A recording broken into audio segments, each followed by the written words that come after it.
Okay, we will start our lecture session today. So, who is the first one? I would like to speak. Okay, Kadambari, you keep time. We'll move ahead with Vivek. Yes, sir. Vivek, are you ready? Yes, I am ready. Can I move it? Yes, you can start. Okay, so today's my lecture topic is the poverty in India. So let's understand what is the poverty. So poverty is a condition in which people are unable to fulfill their basic necessities of life, such as food, clothing, and shelter.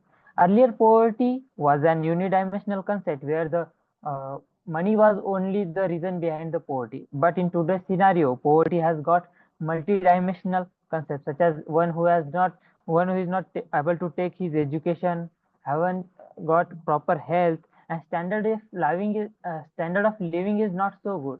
So this is also now categorized as the one of the part of the poverty. So this multidimensional concept needs to be understood by all. Now coming to the reasons behind poverty in India, firstly I would like to highlight the historical factor. So in last decade, exploitation by the Britishers, deindustrialization, and drain of the wealth were the major historical factor behind the poverty. Then the high population of India during the population explosion of 1961, 71, and 81 censuses led to the resource deficiency and high population growth. Then again, unemployment. In today's scenario, 3.2% of unemployment rate is there in India, where educational youth is also lacking and they are unemployed. So that is also leading to the poverty in India. Now coming to the again fourth factor, that is the corruption. India ranks 96 out of 180 countries in the Corruption Perception Index of Transparency International. That is also leading to the poverty. Then the agricultural backwardness. It is estimated that India still 45% of the population is dependent on the agriculture, but its contribution in the India's GDP is only 17 to 18%. And again, the lack of proper education, health, and skill. India has a large demographic dividend where the population, major population is between 15 to 59 age, that is working age. If we provide them health, education, skills, and employment, so we can soon achieve the Viksit Bharat goal by 2027, which is developed nation. But if we are unable to provide these facilities to them, so Last then 30 seconds. demographic dividend can be changed into demographic disaster. So to eliminate the poverty from India, we need the government needs to frame the proper policies and also have to consider all the sectors of India in which all backwardness of the classes, education, infrastructure, and many facilities are required. Thank you. Okay. Good Vivek. Very traditional topic, poverty and specific poverty in India. uh, I think poverty when we got independence, that time it was at a very peak level. And now if you see the opportunities in a democratic country, you may be born anywhere, but you can really become something on your skills with your educational efforts or whatever. You, if you work hard, you can really come out of that poverty level and you can be millionaires in first generation. You can be billionaire also in first generation. That is what is the power of today's society, where it is the beauty actually. Earlier it used to be like wherever you are born, you are just carrying forward those professions. If you are king's kin, you are becoming future king, and so will be the others as per the profession. But today, anybody can be reaching anywhere, no barriers. That is the best part. So, but now today, country like India or any developing country with such a huge population must work upon educational sphere because that is the biggest tool to earn status, earn money, and technology. Technology is going way ahead. So even with the help of technology, people are now really becoming rich, utilizing that. Your own skill can be used. Those who are intelligent easily can ride upon that power of education. If someone is not intelligent, but today you are, if you are ready to work hard, and then you can easily can come out of that spectrum of poverty. India, corruption is what Vivek was highlighting, is actually a bigger problem. If everyone becomes honest, I think government can give better facilities, can support the um, downtrodden society in a better way. Scholarships can be better, incentives in education can be better. I think then probably with rapid speed, society can prosper and really uh, that poverty world can be eradicated from the society, and everyone can come to a spectrum which is a middle class, lower middle class at least. Below poverty line is a very, very unfortunate part after 75 years of independence. If some people are still there, that is a failure as a collective failure as our nation. So I think corruption is a bigger obstacle where we are losing money to fewer ones. Very few people are collecting so much of huge money. Statistically, it can be proven if it is really taken into account. First 100 people, how much money?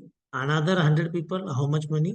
So first 1,000 will have very disproportionate amount of percentage of money in India or any developing society, because the corruption is the bigger reason. People do hide their assets, and so is the news we generally keeps seeing. So much of money, gold uh, is found in someone's place, and which is unaccounted.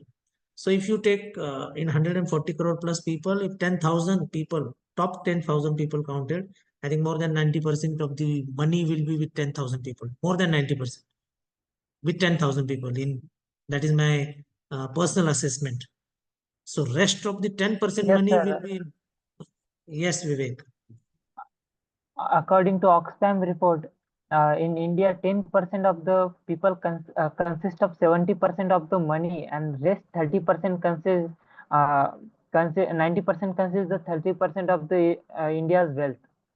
So 10%, you add another 10%, probably very meager percentage will be left with another population and a big section of that is the Yes, problem yes. actually. So and government is also becoming poor because there is so much of corruption. We can say government is also poor because of this corruption in a literal sense, where they are not able to support other people. Okay, good, Vivek. Kadambari ready? Yes, sir. Okay, Vivek, keep time.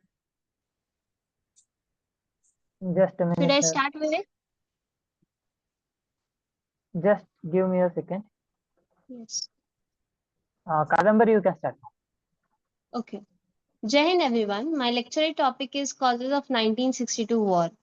The 1962 war was basically between India and China.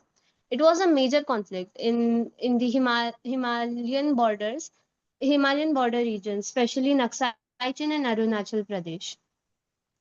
The 1962 war was basically fought due to the border disputes, political tension, and strategic mistrust between the countries. It started when, in the early 1950s, China secretly started building a road, which is now the part of G219 highway, which connected Tibet and Xinjiang.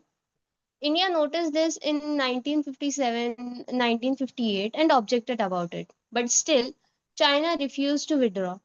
Then India started establishing military outputs along the disputed borders to assert control, which again increased the tension between the countries.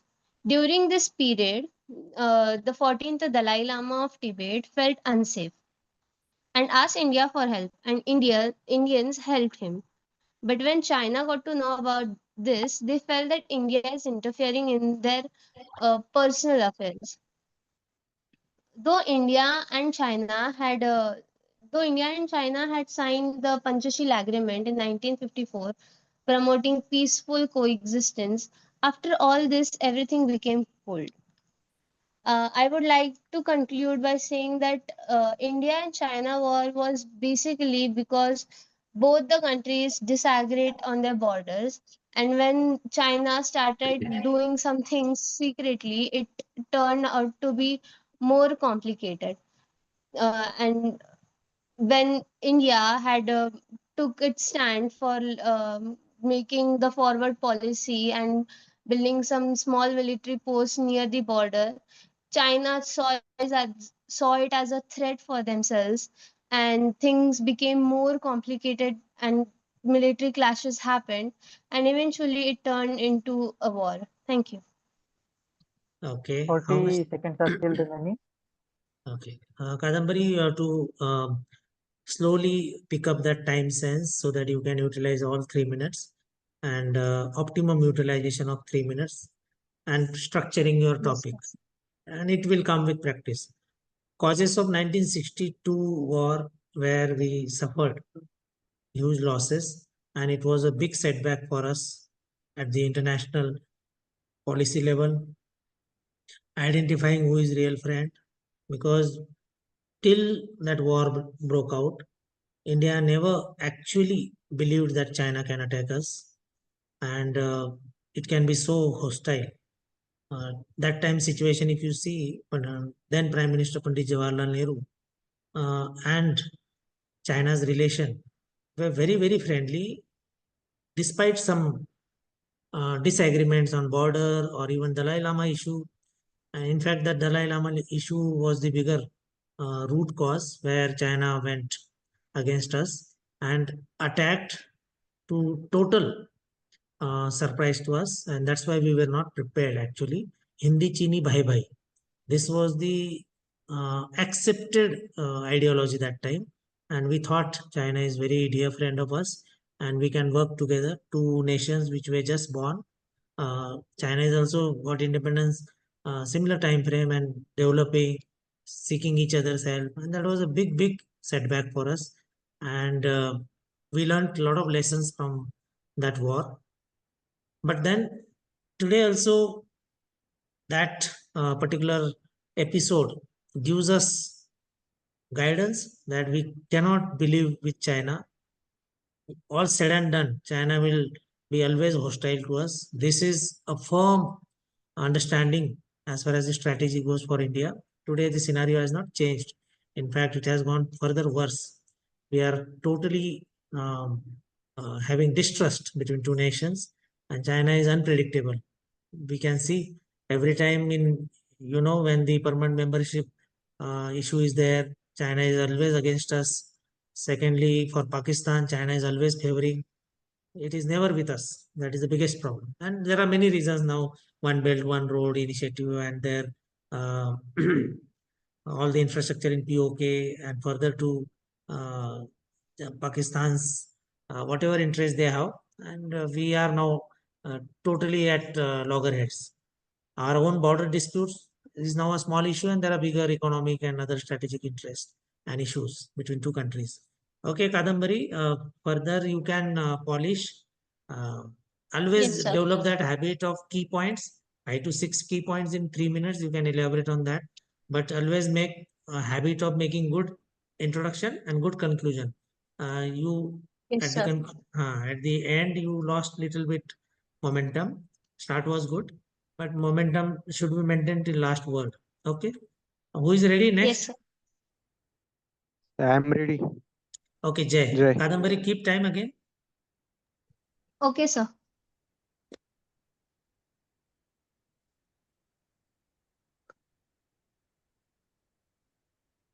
May I start, Kadambari? Yes, you can start. Okay. Good evening and Jai Hind to one and all present here. Today's my lecture topic is Union Civil Code. First, we will see a introduction about Union Civil Code. The Union Civil Code refers to a single set of laws governing personal matters such as marriage, divorce, inheritance, and adoptions for all citizens, regardless of their religious and caste. First, the importance of the UCC is a significant topic with the implementations for social equality and nation integrants. Now we see the other arguments of UCC. Promoting to equality can help to the promote equality among citizens by eliminating discriminatory practices and ensuring the equal rights for all peoples. Now we simplifying the laws. A single set of laws can simplify the legal framework, reducing confusions and inconsistencies. And national integrations, UCC can contribute national integration by promoting sense of unity and the shared citizenship of peoples. Now we see few challenges of UCC. Cultural and religious sensitivity. Implementing a UCC may require careful consideration of culture and religious resistance for certain groups. Some groups are resistant, sitting citizen corners about the erosion and culture and regional societies. Potential for conflicts may be lead to the conflicts between different groups, particularly received and as imposed or insensitive to certain culture practices. Now we see statistically public opinion. 64% of Indians support to the implementations of UCC according to 2020 survey of the Indian citizens. And 51% of Muslims and 67% of Hindus support the UCC as the per of the same survey. Legal framework of UCC Indian has been complex legal framework with different personal laws, various religious and such as the Hindu marriage as Act of Article 1955 and Muslim personal law Shaharat application as 1937. Now the Supreme Court of India has an emphasis need of UCC Article 44 of the Constitution as Indian citizens. And lastly, I Last conclude 30 that seconds. balancing competing interest, implementing a UCC requires balancing and finding a solution that promotes equality, justice, and social consequences. Thank you. Okay. Jay. Last 50 seconds are remaining. Okay. How much time utilize, Kadambari? Uh, Total 15 seconds were remaining. Okay, Like it 15. was Okay. Jay, a lot of improvement is there. Firstly, you said Union Civil Code, isn't it? Yes, sir. Yes, sir. Union Civil Code. No, correct terminology is Uniform Civil Code. That is, Yeah, sorry, sir.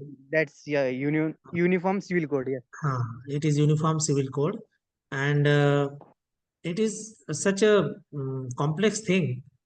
India is diverse beyond anybody's imagination.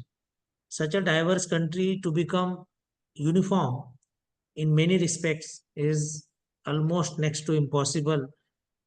Theoretically, people may question many things, but now over a period of time, India has proved that it has sustained, firstly, survived, and it can become uniform in many respects. When we got independence, people thought such a diverse country cannot survive.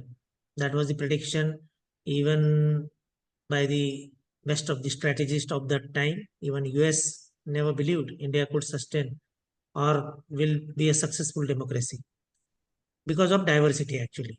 565 small states became one union, and as late as Sikkim 1975. These are all small pieces came together. Before independence, India was maybe different landscape. It was there in small pieces, but coming together after independence is something we should give credit to our forefathers, especially Sardar Vallabhbhai Patel. But now Dr. Babasaheb Ambedkar also tried that time that it should not be only Hindu code bill which should be pressed upon. That time also there was a lot of talk, but probably time was not appropriate, whatever be the reason. Uniform Civil Code was thought of right at the time of independence, and the immediate policy makers were of the view. So difference was there. Maybe nation was not ready to come onto a common platform. But slowly, as we progress, as we mature, we will come onto the common platform where one nation, one law, one nation, one election, one nation, one rule. These kind of ideologies can take grip. and then we will be pure form of democracy where you may be something in your home, but when you come out in society, you have one single law, whether it is any practice, personal, social, political things, this, that. But then uniform civil code will bring us all together as a one nation, and there will be less discrimination. Many differences will go off, but it is not easy. What Jay has highlighted, it is not easy. Okay, Jay, a lot of improvement, but maintain this momentum with different topics. Okay, we'll move to now Vaibhav. Little bit I am disturbing because I am traveling now and I am stand from side road. That is lecture is today. Uh, Vaibhav, you are ready? Yes, sir. Can Okay, I start? just a moment. Who will keep time? Audible? Sir, I can. Okay, Kadambari, you keep. Okay, sir. Vaibhav, are you ready? Yes. You can start. Can I start? Jai Yes. Hind to everyone. Today my lecture topic is drones. Drones are the part of unmanned aerial vehicles. And now we see drones are emerging as a modern warfare equipment with remote controlling, and they are going to shape modern warfare. As theoretically they are considered as a perfect weapon. They are easy to deploy, and hard to depict. Capably strike, capably precision strike, and they are unmanned aerial vehicles, so the pilot's life gets saved. As we see seen in our India-Pakistan conflict during the Operation Sindhu, they have used their swarm drones, and ongoing Russia-Ukraine war also they are going to use drones. So drones are the center of military planning nowadays. As we consider the history of drones, in the 2001st of October, America had used drone strike on Afghanistan, and from that drones come into modern warfare with fully and combat strike. As we seen today there are there are various types of drones like ISR drones, armed and combat drones, civilian drones. In our India, kamikaze drones and some drones are there. They are going to shape modern warfare with a different way. Means our army personnel don't have to lose. As we consider India's 1919 Kargil war, there were a lot of heights, and it was very difficult to locate the position of enemy. So Israel gives to India Harpoon drones, and it's become easy to locate the position of enemy during the Kargil War of 1999. India used that drones first time. But now, as we look, India has their own drones, kamikaze drones. And on ongoing India conflict, we have used that drones against Pakistan also, and they have used some drones in offense towards. Drones are if we consider the price of drones, it is not that much costly, so we can use it. And concluding my topic, so as Last 30 we seconds. today, as we using many missiles which are in which have more price in dollars, but drones don't have that much price, so we can use drones as a modern warfare. Thank you. Okay, good Vaibhav. Last 10 seconds. Okay, optimum utilization, 5 to 10 seconds here and there is okay in lecture it. Good topic, very current topic, and very, very important topic in today's scenario. See how our dimension have changed. Earlier it was RPV, remote pilot vehicle. Then it became nomenclature as UAV, unmanned aerial vehicle. Drone is something now it has changed the entire war scenario. We never believed that this stage will be so early where war is fought like this. We saw Iran Israel in recent past. We saw Russia Ukraine, and more importantly, we saw Op Sindhu. How war is now being fought. These are very, very low cost weapons now. You can payload of small things, because here human life is saved. That drone can. There were some, I think, enemy trials where at Pathankot border or Samba border, Jammu region. There we used to read those news. Some drone is fired upon. It got down. We shot down many drones in last 4 5 years. What exactly it was delivering? It can be multi-purpose use. It can deliver the packets of whatever narcotics, drugs. It can deliver some kind of something illegally, and it can be a weapon itself. Some payload can be there with small bombs or whatever. We never know. Now maybe war will be fought from distances. No country need to enter another country. It can be destruction from distances. But we thought it will be missile war, but now it has come to a very miniature drone level war, where you need not to launch your fighter aircrafts into the enemy territory, risk your pilot's life, which is very, very precious, because losing aircraft is a material loss, but losing pilot is a very, very big loss, because a trained, skilled, high level, such kind of loss, which is a big, big thing for any air force. So these drones are now future. Maybe these drones will have more advanced things. You see, off Sindur also we got little bit glimpses of those things, and it is very difficult to detect. It is not easy, and that's why it is a new challenge in air warfare. And that's why air defense, typically, let me mention, when I joined armed forces, army air defense, we used to listen, we used to learn as a support arm. See the ops Sindur, it is the front arm now. We need to change our understanding about arms, because infantry and armored and artillery, we used to believe straightway combat arms, engineers very active in combat, then all support arms. But army air defense suddenly has become a very big player along with Indian Air Force, and the actions we saw. It is very, very big change in our understanding about battle scenario. So this is a very relevant topic. Vaibhav, you gave good lecture. Your signal was less, so video was not running smoothly, but I could make out your improved body language.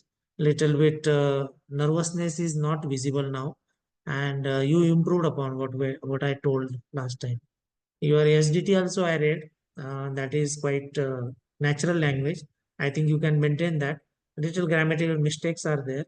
Just get corrected. Small mistakes. Even that is also okay, but if you can correct, always good. Small grammatical mistakes doesn't give that good impression. So little bit language correction is required, and the message is okay. Okay, any question? Because we have now restriction of 40 minutes. So 7 minutes or more. Any question if you want to ask? Sir, Yes. can we have another practices also, like lecture? We can have a group discussion over this. Yes, we can have That's next group discussion. You can suggest topic, and we can have volunteers to speak upon. Or like in between, I had generated subtopics. So one member is preparing, like today's Iran, Israel, or even Ops Hindu. We can have subtopics. That entire episode is covered well. So anyway, group discussion, but only constraint is one has to speak sequentially. yes, sir. You will If, point us. yes, if there are 5 6 PS speakers, we will nominate one by one. Okay, this is the sequence, and we can give 2 rounds, 3 rounds, and you put up your say in 1 minute or 1.5 2 minutes. So it goes like that, and a lot of points will come up, so that you're prepared for a group discussion in a better way once you land in SSB or any forum. I think good idea.